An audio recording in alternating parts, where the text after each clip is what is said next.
record this, Awesome. and we should be on. So thank you, appreciate it. Yeah, hi.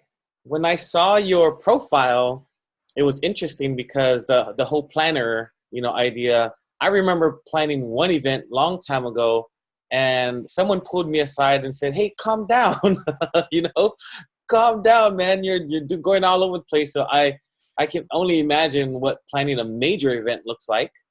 So I figured I'd reach out and ask some questions because you'd definitely be the expert after putting on some, a pretty big event. So I'd love to learn.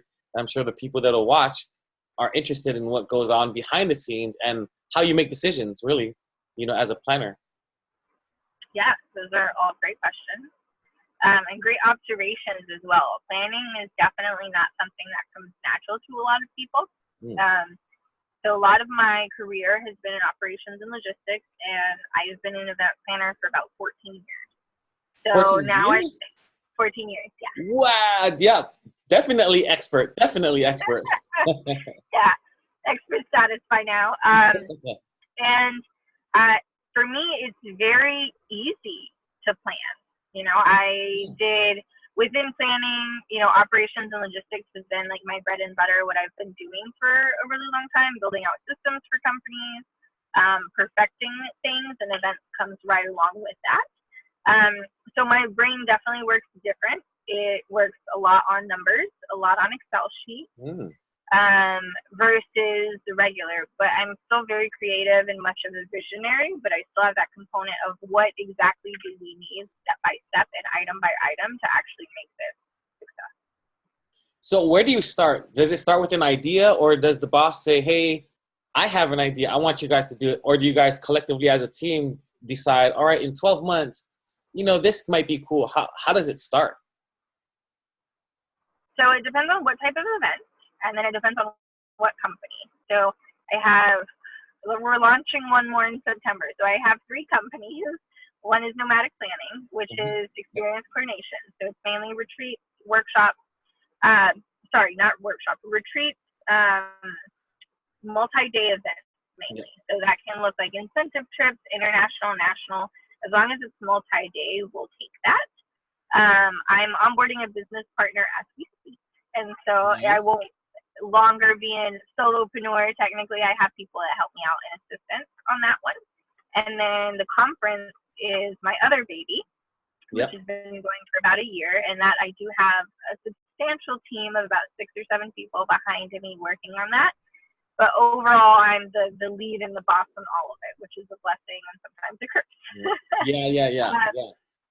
And so it depends on the project. In the past, with my experience, I was a wedding planner, so that was a lot of it's what the client decides, and then we start planning. I did corporate for a little bit, so that's also kind of what the client decides. Most of my experience in events, which I prefer now, and which is how I built Nomadic Planning, has been B2B, so business to business versus business to consumer. Right. A Conscious Coach conference is my first B2C large event that I've had up, and company all together. So that was more my vision, this is what's happening, and then we're going to run with it, and then onboarding people to kind of support me in that vision.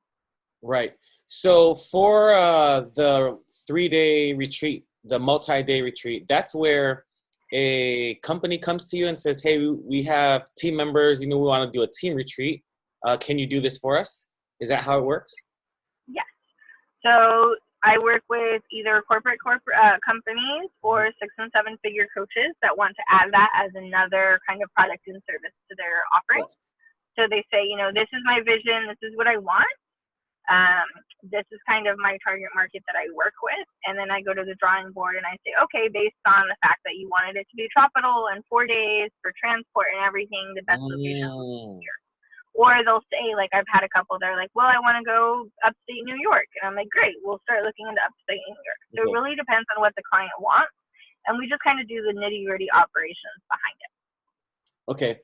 And do you help plan the day by day as well during the retreats for that specific service? Okay. Yes. And we plan the whole thing, and then we consult on it as well, is what I'm going to say, because a lot of coaches, and one of the biggest mistakes are as exciting as it may be, and you can want to do so many activities, people usually make the rookie mistake of cramming so much into the schedule, right? Yeah. So it's just go, go, go, go, go. When a retreat is really about taking a step back and going Yeah.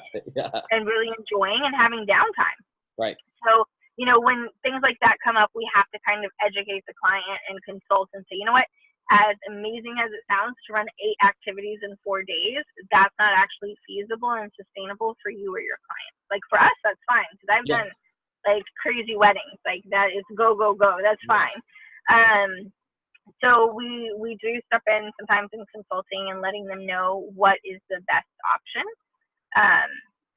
So, but we do day to day, and then where they're on site for running the whole thing, so that the coach can essentially just show up and do what they're good at and lead their part of it and host it and look pretty or handsome, and really provide that space for their clients while we handle, the food in the back, making sure everything is set up, making sure all the clients are okay, making sure all the attendees have everything that they need. That's really what my That's awesome, because I can see this be a massive added value in terms of a revenue stream for, coaches and consultants to have this high ticket type of retreat. Definitely. And it's where the market is moving towards. Right. People are starting to invest more in themselves, more in self-development, and who doesn't want to do it on a nice vacation? Yeah. Right. So on the conference side for your other business, how does that come about? Oh, we have an idea for a big conference, or do you notice trends and then you attack it from there? This one's kind of like a pet project. Yeah. Okay. Small pet project, large 3-day conference. And that really happened just after working with a lot of coaches and studying the market and having a lot of coaching friends. Yeah. I have the blessing to have a BA and understand business and help build out businesses, optimize businesses, and understand systems pretty well. So I would consistently, clients would reach out to me, or potential clients that they wanted to onboard with me, but they had all these gaps in their business that they needed to fix first. So many people were like, you should be a business consultant, a business coach. And I'm like, that's not of my interest. So I was thinking about how to actually make an impact and help these people in a positive way without really running myself into the ground. Now, given experiences and events is what I do, and so even putting on a large event like this is still within my bandwidth. So I started to look at just overall and interview the market and see where were the main gaps that are happening with coaches, right? So even there's a couple of things. There's those coaches that are certified, right? Whether it's ICF, accomplishment coaching, IPEC, all of these other great ones. And they go through hours and hours of endless training, which is really, really hard. But no one tells them that they're entrepreneurs, because a coach is an entrepreneur. And I've actually seen posts recently of a coach is not an entrepreneur. That's wrong. You are an entrepreneur, and you have a business to build. And so they're arming them with tools on how to coach, but not actually to build a business so they can actually get people to coach, right? So that's really lopsided in the market. And then the other side is people that potentially have that or have that business draw, or just the want to educate themselves and make money, but don't really have the tools to coach, right? So that's where our conference comes in and kind of meets the market where it is, and teaches them how to really define, who is your target market, how to really build a business foundation so that you can go and build a sustainable business, which means you're not running yourself into the ground, you don't have a bunch of side hustles, and then make it scalable from there, right? Which means you are able to onboard people, you have evergreen programs, you have retreats and things where it's scalable and you're onboarding a bunch of people. For the people at the consumers, they'll come to the conference, and then there's an itinerary. So you've got all your teachers and speakers and all that stuff. Do you decide who goes on stage, or is it whoever you're doing a conference with? So this conference is my personal project. So I have been the CEO and the decider of all factors and all aspects. It's my vision. So I have actually onboarded, and I was just talking to another speaker, and interviewed every single speaker personally, knowing that they have the qualities that I'm looking for in a speaker, right? And so a lot of my speakers, all of my speakers really, are very heart-centered and are interested in giving. All of my speakers have signed contracts to where they are not able to pitch, so it's not really that they're interested in gaining something in the back end. And then that they have certain accolades that they've met, right? So a couple of them are 6 and 7 figure business owners, or have multiple businesses, have written multiple books, and have been in that field, you know, making 6 or 7 figures steadily for 6 or 7 years, right? And so that's something that's very hard to do. There's that 1, 3, and 5 year mark with any business that, you know, the first year, and then a certain amount of percentage drops off on the 3rd, and then on the 5th. So I make sure that it's people that can stand their own. And I haven't seen their bank accounts personally, but I know who they are as people. They have been referred to me. And I know where their business stands, if they're actually people that are going to bring a lot of value to the table and actually teach in a way that is correct and going to be of huge benefit to my attendees. So a lot of these people you vetted.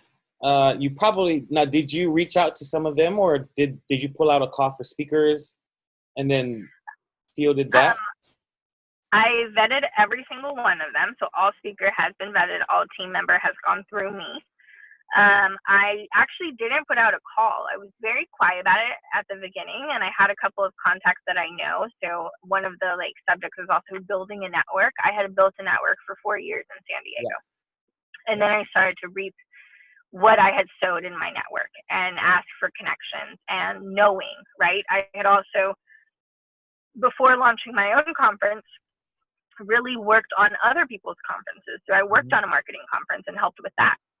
I attended multiple marketing conferences. And so I had seen these speakers speak, taken away value from what they taught, and then approached them and just incorporated them into my network, not knowing what would happen. And then when it was time, I gave them a call and say, hey, I know you're great at what you do. Would you like to come on board? So that was, a lot of it came from my network of people that I knew. I reached out to a couple of people as well that I really wanted on my stage. And then others were referrals through other speakers or through people that I trust in business or in my business network. Nice. What advice would you have for coaches, consultants, speakers that are kind of timid on the networking side? Because clearly you were able to network, build your list, and then have that Rolodex. And then when it was ready, you launched, you jumped right into it. But for the ones that are kind of like, they're in that position where they're great at what they do from a coaching standpoint, but they feel like they think they're timid to network. I think it's an easy breakthrough. But from your experience as a planner, what would you recommend advice to give to them on how to step out of that comfort zone or whatever the limiting belief is? Yeah. So there's a bunch of different ways to network.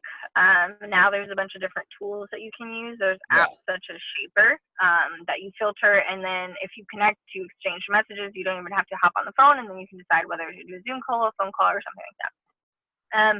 The biggest mistake that I see in the market as a whole, especially with coaches, is networking to gain something.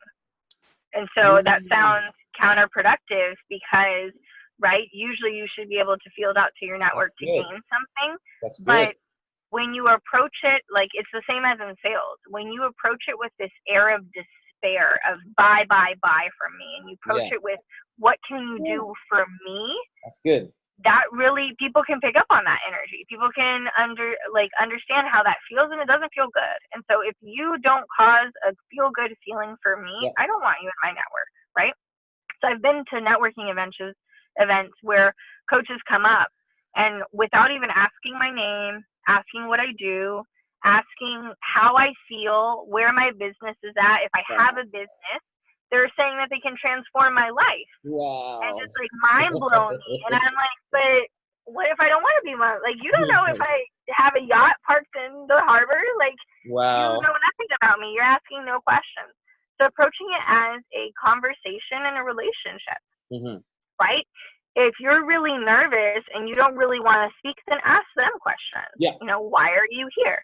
And it doesn't necessarily have to be the what do you do and how can I serve you? Just taking notes on who they are as a person, and then remembering and keeping top of mind for them. So I had someone, we had this conversation, I had interviewed them, and she was like, yeah, it's knowing, knowing the little things, right? So it's funny enough, she's a doctor, but she lifts weights, right? So she heavy presses, like this time.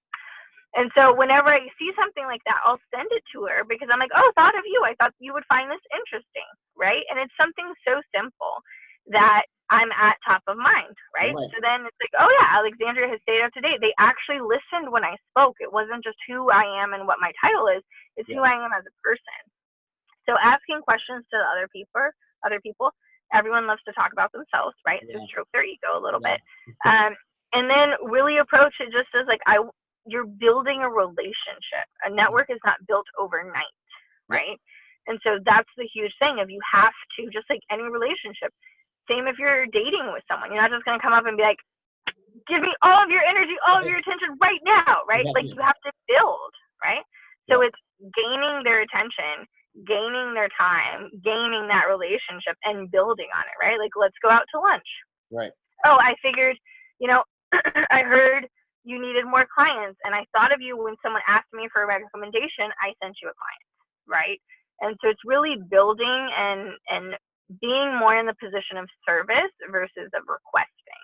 Because then that's when you're gonna get back, right? So when I approach a networking call with I'm gonna close this person as a sale, it never works, right? And I've done that accidentally a couple of times. But when I approach it very open-minded and I'm just gonna talk to this person, and like at anything, I just meet a really cool person and I learn something different. And I've hung up the phone and had 12 contacts sent to me.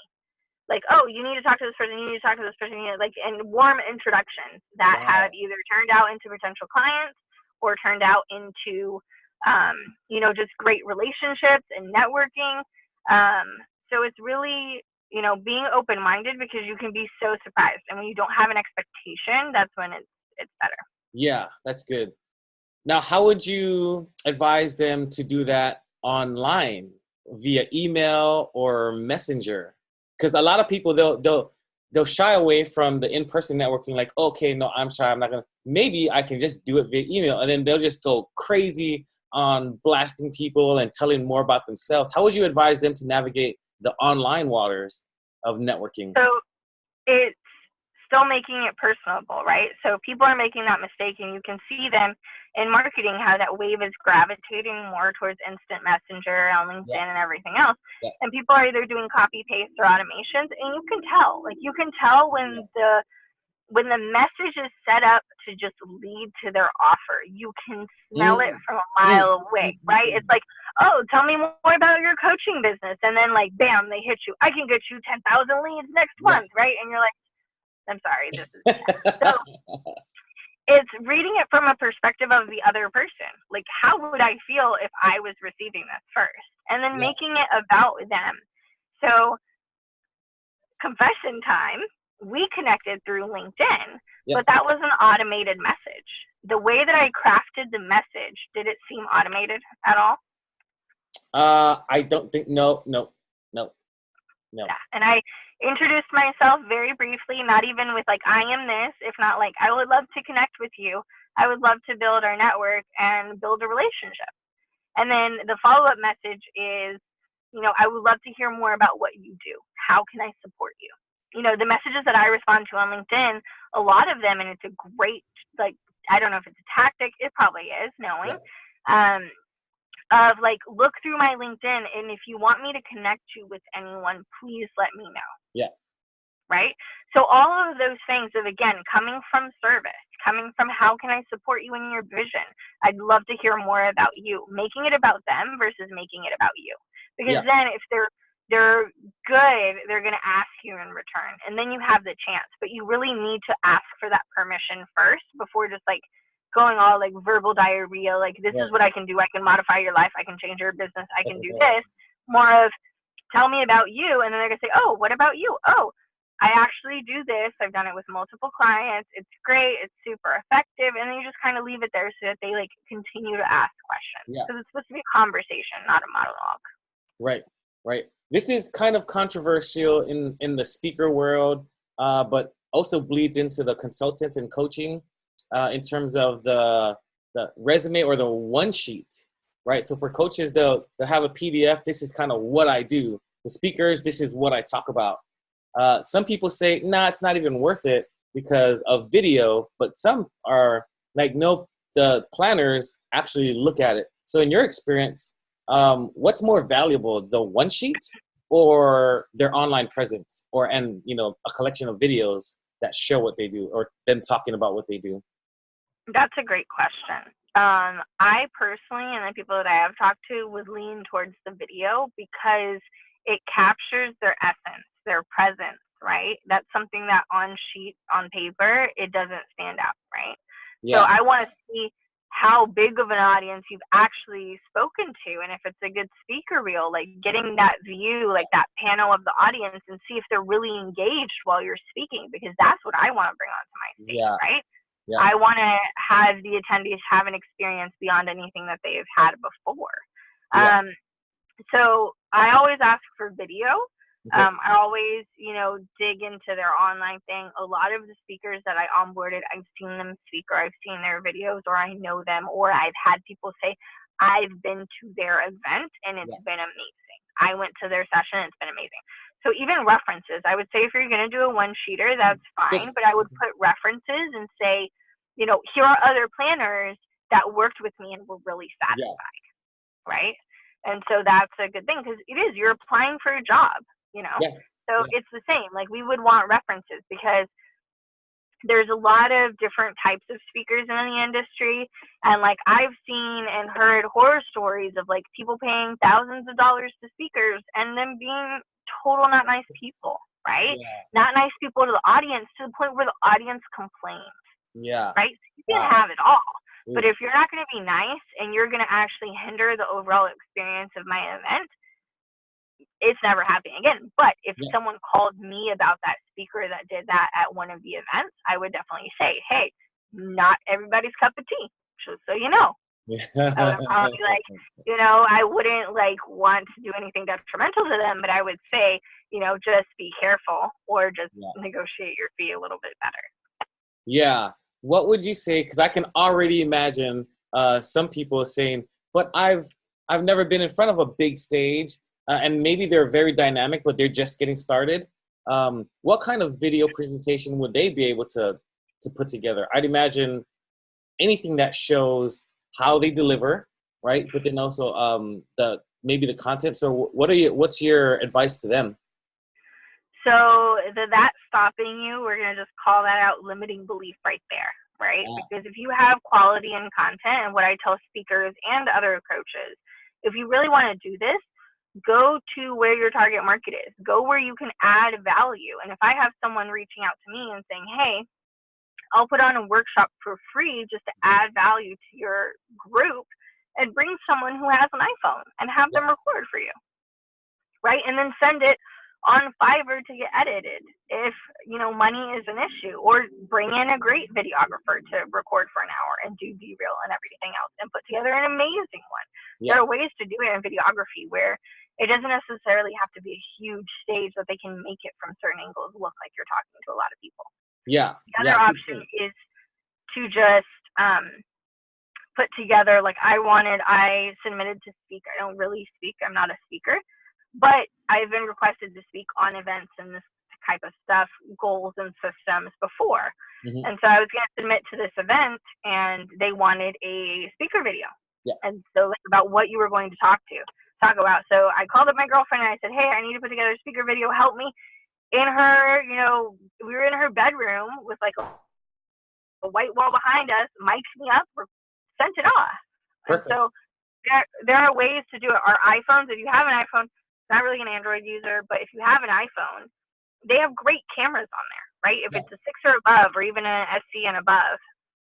So that shouldn't be stopping you from just going out and playing around with it for a bit. Make sure that the audio is really good, or if you're not going to do audio, that's fine. Just overlap it with a video, like a music video or a music track, yeah. and you're good to go. Cool, cool, cool. Yeah, I've got a lot of different places I'm putting my notes at because as you're saying, it's a lot faster for me to type. And then I was like, okay, that's a tagline. I'm gonna I love it, man. This is good. There's a lot of coaches. People are transitioning, from regular 9 to 5 or an executive job into coaching. Would you recommend them jump right into a multi-day retreat as one of their out the gate kind of things, or No. how would you No, advise them? because and this is why I only work with 6 and 7 figure coaches, is because you need to have a solid following and an offering. So talking about business building, backing up a little bit, backtracking, one of the bigger, right, there's a couple of very large mistakes that coaches make when they tap into the field, but having multiple products and services, right? Narrow it down, choose one, get good at that, right? Create systems for that. Automate as much as possible that, and then start scaling out and creating other products. So here's the thing. So many people treat events, and I recently gave a workshop just on Monday about this, about like lead generating events and revenue generating events. So there's different types of events and how you categorize them. But conferences and retreats are more like a product. So think about like this water bottle, having to build it out, having to market it, having to ship it, having to do everything. So it's a product. So even though it's a service and coaches are service based, you're still selling a product, right? So it's treating it with the same respect, attention, and time that you need to develop your services, right? And so really a lot of people are like, I don't want to get like pigeonholed into like one thing. Do one thing, do it well, and then expand from there, right? Another thing is, because if you have 7 different products or 7 different services, it looks really messy, right? Like, would you prefer to go to a neurosurgeon, let's say, or like a jack or all trades doctor that kind of dabbles into neurosurgery as well? Like, let's think about this for a second, right? So when you're all over the map like that, your client, even though they're your ideal client, you're kind of like throwing everything at them. So they're like, I'm not very confident of your ability to really do one thing well. Do one thing, that's good. So yes, I recommend they wait unless they're like a year or 2 years. A lot of times people will step into retreats because their clients have requested retreats, and that's great. But really wait, build your clientele, build your market, master what you're doing, because not only are you building out a retreat, but then you also have to have the content to fill those 4 days. Right? And develop a program. And it's different delivering an online program in a group program than it is a retreat program, right? So keeping that into consideration, that you're building something different. So yes, having those contacts, having that email list, having that following, having, that experience under your belt, because you can go from one-to-one coaching, that as soon as you go to step into group coaching, it's a whole different dynamic. Energetically, it takes a lot more out of you, right? Like having the ability, the time management to be able to manage a whole group, what their needs are. So there's a lot of different components coming into it. So I'd say at least a year. Okay, that's not bad. A year isn't that bad. Minimum. Minimum. You guys hear that? Put your work in, people. It's a lot of work. So last question is, from an event planner standpoint, are you guys busy or no? As in during the event right now, like what does that mean? Building the event. Because a lot of people think event planners, they just have the idea, they make some calls to a venue, they know vendors, and it's all done, right? There's little respect for all the behind the scenes things that happen, because you just described a ton of stuff in terms of just making a decision on who gets on the stage, right? There's a lot involved, but I think that doesn't get a lot of airtime in terms of highlighting everything that goes on for you as the planner, So what does a typical day like? Is it really, really super busy, or is it manageable?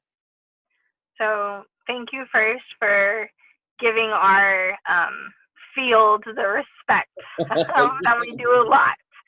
Like each day varies, also depending on how many projects like I personally have on my plate or my team has on its plate. There is a lot of work that goes into it. It's not just doing a couple of calls to venues. The way that I'll explain it is there's a lot of like minuscule details, which I'll glaze over, but 80% of our work is a good estimate happens before the event. Okay, yeah. Right? Okay. So if we give me an example of an event that you would like let's say it's a retreat. So a retreat that's in, let's say, San Diego. Okay. So we have to think about, okay, first we have to find a location. But yeah, we lock in the location, we lock in the vendors, but then we have to do all the logistical side. So there's planning and logistics. So that means, how are we going to transport all the people that come in from the airport to the hotel? How are we going to inform them? What And about you guys diet? do that, right? You guys have to organize all that, all of that. We do all of that. Yeah. Right? So when a client says, like, if a client tells me, okay, I want to host a retreat in, SoCal and San Diego. I want it to be 4 days. I want it to be between this budget, and these are the things that I want. Usually we come back and we do all the work, and then we come back and we say, these are the 3 options. This is a location, venue A, it meets all of your things. This is venue B, this is venue C.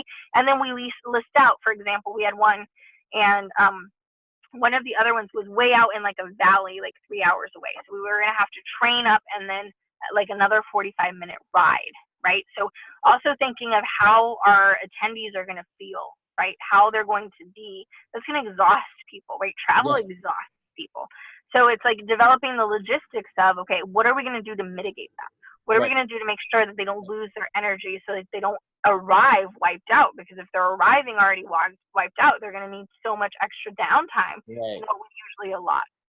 So it's more, we get the idea, the vision, and then it's like building a puzzle, right? And so the logistics comes in of, okay, so if we have 12 people, we need a certain size van if we're including all transportation. If we have 15, we automatically have to upgrade, and that's more insurance, that's more.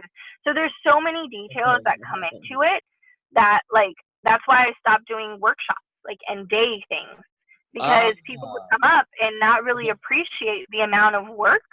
Yeah. And so they'd say, we'll split commission the amount of tickets sold. And I look at them and I'm like, with all respect, no. Because I'm like, 80% of my job is before you even sell a ticket, right?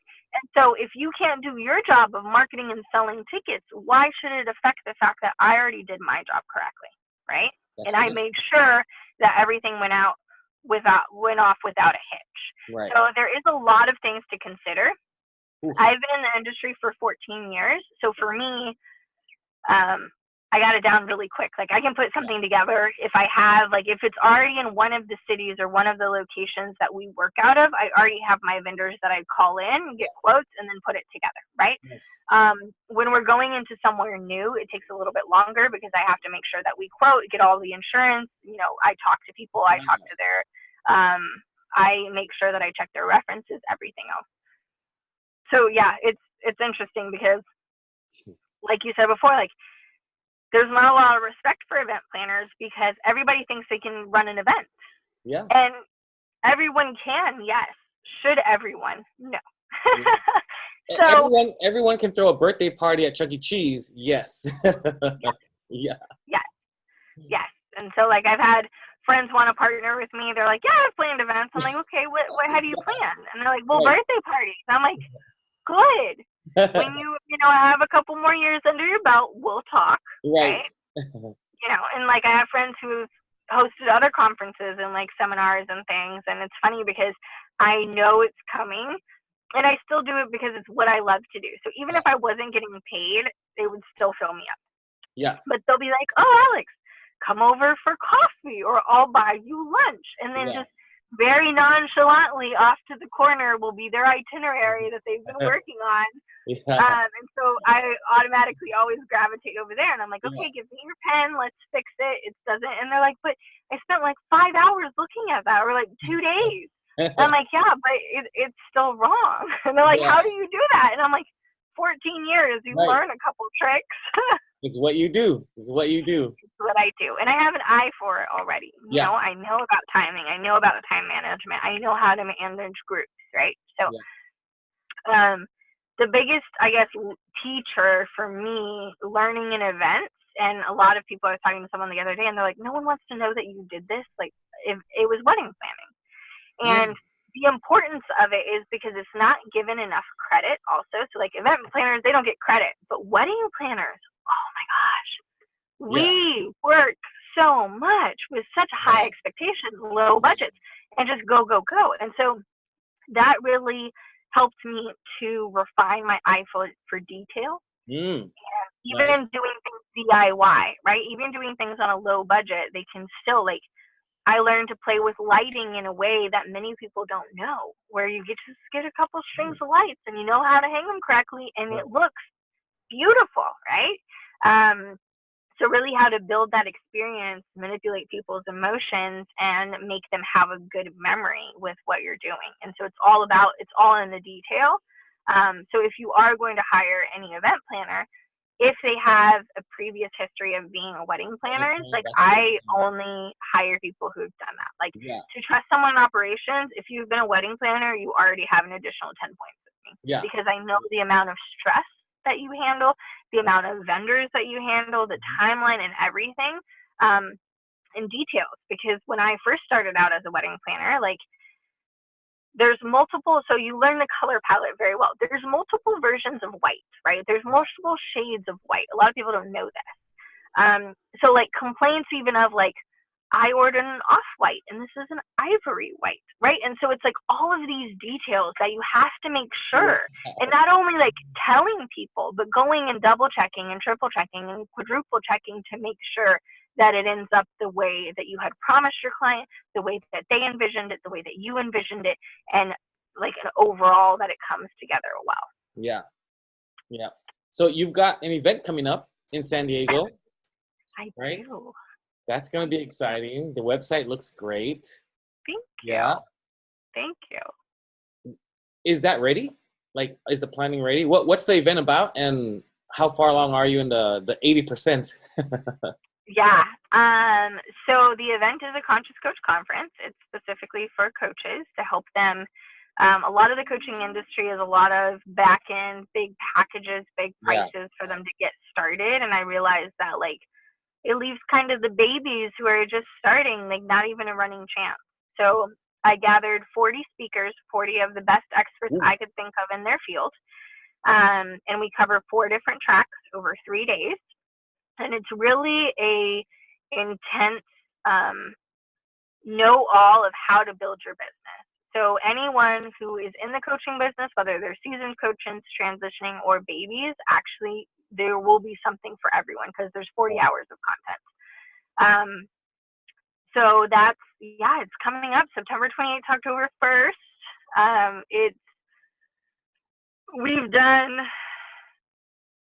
We're at like the 60% mark.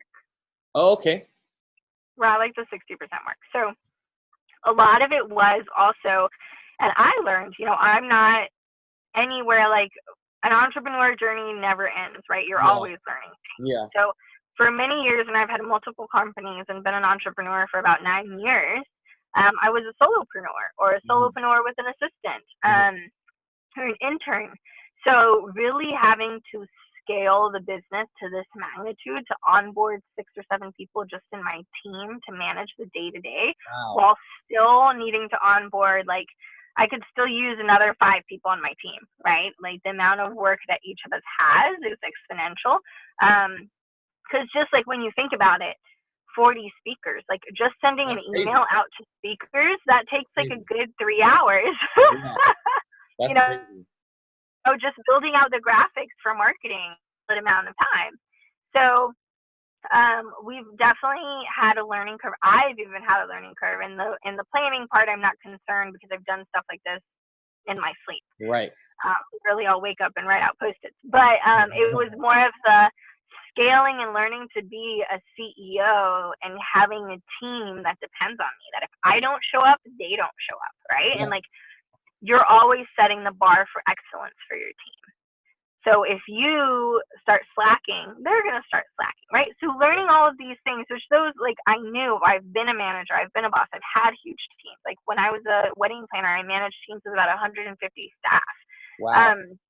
But really building it from the ground and translating your vision to these people, that definitely took more than I thought it would, right? But it's been great. And so we're about 60%, right? A lot of the stuff is mostly in place and just ready to hit go, right? And it's mainly because, again, I had worked my network.